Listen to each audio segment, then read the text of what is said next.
guys, what's going on? This is Travis P11. I want to welcome you back to the channel. And today what we're going to do is just a basic unboxing, and then I'm going to assemble off camera this Caldwell Lead Sled Solo. I was thinking about maybe filming the assembly, but honestly, you know, you're looking at like maybe 5 or 6 bolts. It looks fairly uncomplicated, and I just want to go ahead and get that done and not have to worry about it. One of the reasons why I chose this item is because it has a bent arm, kind of a curved arm on the side, while your rifle rests across it. And if you do any semi-automatics that have pistol grips on them, like say an AR-15 or an AK-47, kind of like what you see on top of the box here, you're going to need something that allows you to have space for that magazine. Now, I do need to get myself a 25-pound bag of lead shot or some 25-pound weights I can put on here to weigh the item down. It's the one thing I don't have, but I paid $80 for this item. I did buy it from Amazon.com. This was actually purchased with funds from the YouTube channel, so thank you guys for watching. And I'm gonna just get it, I'm gonna take it out, just see what comes with it initially, just kind of analyze the initial quality and look at the build and the construction of it. But from everybody I've talked to, these things seem to work really, really well. When I look at what I've wasted on money and time and trips to the range trying to get my gun sighted in, you know, I'm always happy once it's finally sighted in, but just trying to get it there, I probably spent 3 or 4 times over the cost of one of these things when I think about how much shooting I've done over the last couple of years. A little disappointed with the box. I mean, it was really beat up when I got it. I mean, it has not been opened. All the original tape is still on there.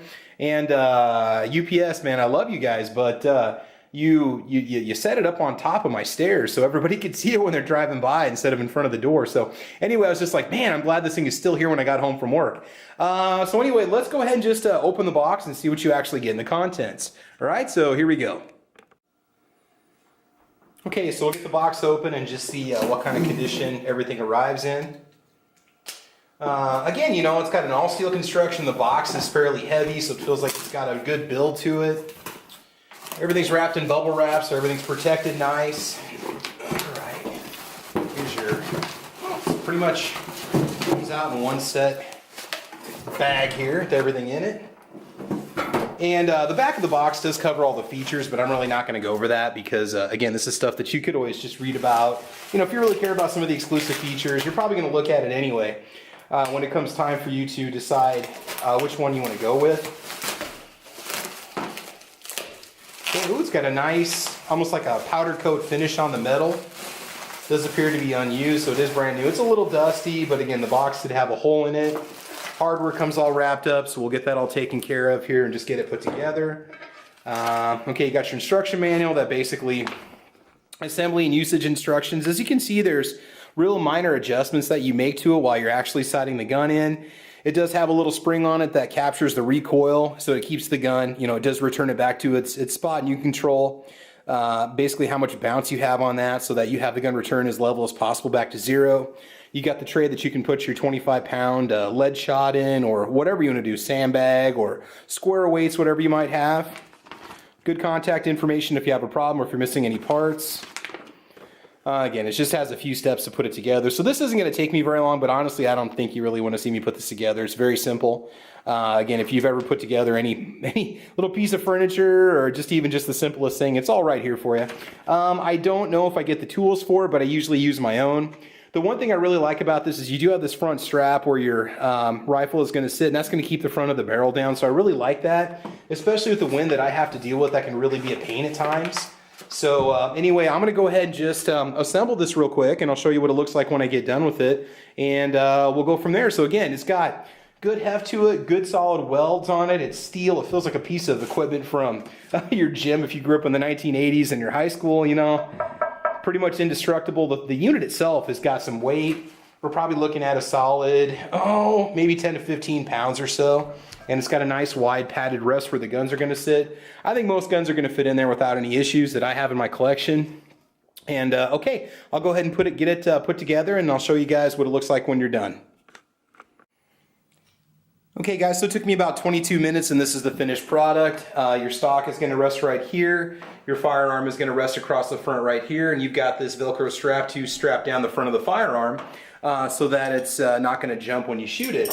You've got a recoil spring down here that when the gun fires, it might kick back a little bit. You can adjust the amount of angle right here, and it still might buck up a little bit when you shoot it. You can also raise or lower the front of the firearm right here by adjusting this knob, as well as raise the entire platform, level it out by using the 2 legs up in the front.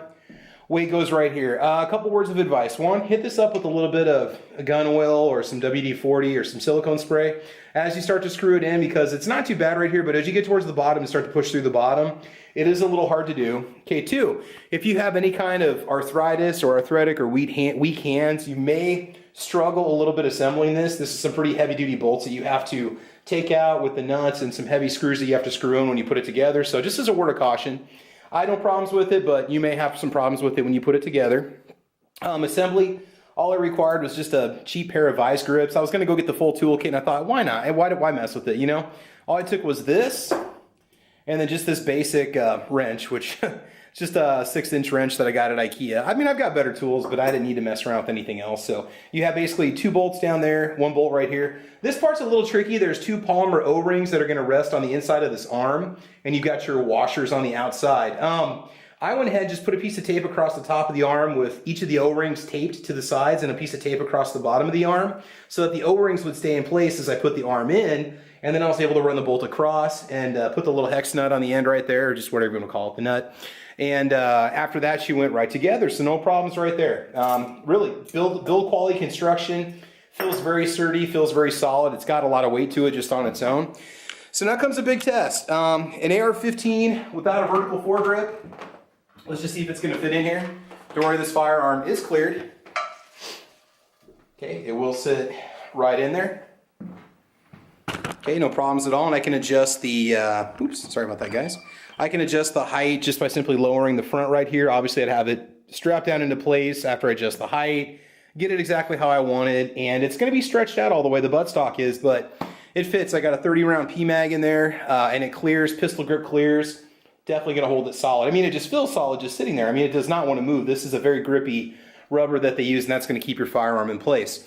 If you have a vertical foregrip, it's probably going to run into that plate right there. So take it off before you go to the range. Okay, save yourself 15 or 20 minutes or whatever, however long it takes you to find a tool to take off your vertical foregrip once you've gotten to the range. Okay, all right, so no problems there. Got that all taken care of. Now, where I ran into problems, okay, I wanted to test this with an AK-47, so I've got my AMD 63. Don't worry, this firearm has been cleared. With the vertical foregrip, it's not really going to work, okay? So, I mean, you can put the back stock on and you can see you're going to run into problems. So, if it was resting about here, I think you're going to be okay. A 30-round mag with an AK may cause some issues and may bump into it. I'm just not going to take the vertical foregrip off because I'm not ready to take this to the range. And this rifle's kept around for home defense, so it's just going to kind of stay as is. So you can fit an AK-47 on there, but you may need a 20, 10, or a 5-round mag to make it work. Definitely a 5 or a 10 is going to do the job. Just to kind of give you a heads up on that. Most of your straight rifles are going to work too, like your M1 Grands, your bolt actions, your Mosins are going to fit right in there. Should not be a problem. Just again, a little vertical foregrip, just a little kind of a heads up for you. So if you decide to go and take it to the range, I just want to save you guys some time once you get out there. So there you go. Okay, the Caldwell Lead Sled Solo. I'm very impressed with its design, construction. Features look really good. Everything I've seen online, nobody really complains about it at all. You know, you may have the occasional odd rifle that doesn't fit for whatever reason, but they give you a couple inches of side clearance here, so most of your guns are going to fit, you know, right down the middle. You're not going to have any problems with it.